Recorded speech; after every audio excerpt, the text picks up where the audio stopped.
ইতালিতে পুরুষের পাশাপাশি বাড়ছে নারী উদ্যোক্তাদের সংখ্যা। নারীরা এখন চাকরির পাশাপাশি নিজেদেরকে ব্যস্ত রাখতে অনলাইনের মাধ্যমে পোশাক ও প্রসাধনীর ব্যবসা করছেন। দেশটির বোলোনিয়া শহরে এমন এক নারী উদ্যোক্তা মনিরা শেখ। দীর্ঘ ৪ বছর ধরে ব্যবসা ও প্রবাসের বিভিন্ন দেশীয় উৎসবের মাধ্যমে বিদেশি ও নতুন প্রজন্মের কাছে তুলে ধরছেন বাংলাদেশকে। ইতালি ছাড়াও বিশ্বের ৩৫টি দেশের প্রবাসী বাংলাদেশি অনলাইনের মাধ্যমে তার পণ্য ক্রয় করে থাকেন।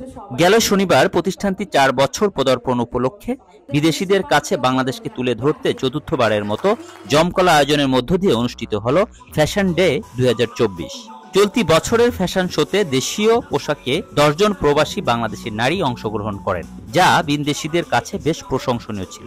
Monira Sheikh, very nice in Fashion Day 16 novembre 2024. প্রাণবন্ত উপস্থাপনা আর দর্শকের স্বস্ফূর্ত উপস্থিতিতে হলরুম ছিল কানায় কানায় পরিপূর্ণ।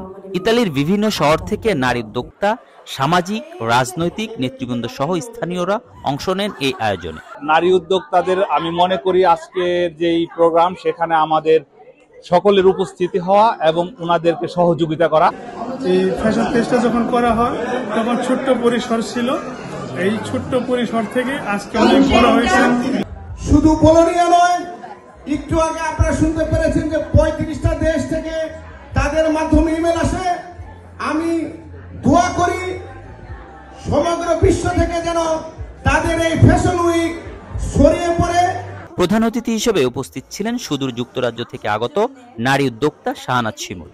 দেশের বাইরেই কিন্তু আমরা একজন আরেকজনকে এভাবে সাপোর্ট করব, স্পেশালি মেয়েরা যদি মেয়েদেরকে সাপোর্ট করি আমরা, তাহলে কিন্তু আমরা অনেক দূরে পৌঁছে যাব।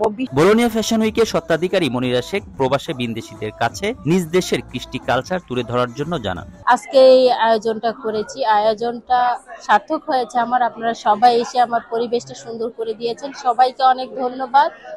আর আপনারা সবাই আমাকে এইভাবে এমন ভালোবাসা দিবেন, আমি যেন এর চেয়ে ভালো অনুষ্ঠান আপনাদের মাঝে উপহার দিতে পারি। প্রবাসে পুরুষের পাশাপাশি নারী উদ্যোক্তাদের এগিয়ে আসা অন্যান্য নারীদের জন্য অনুপ্রেরণামূলক বলে মনে করছেন সংশ্লিষ্টরা। আসলামুজ্জামান, RTV, ইতালি।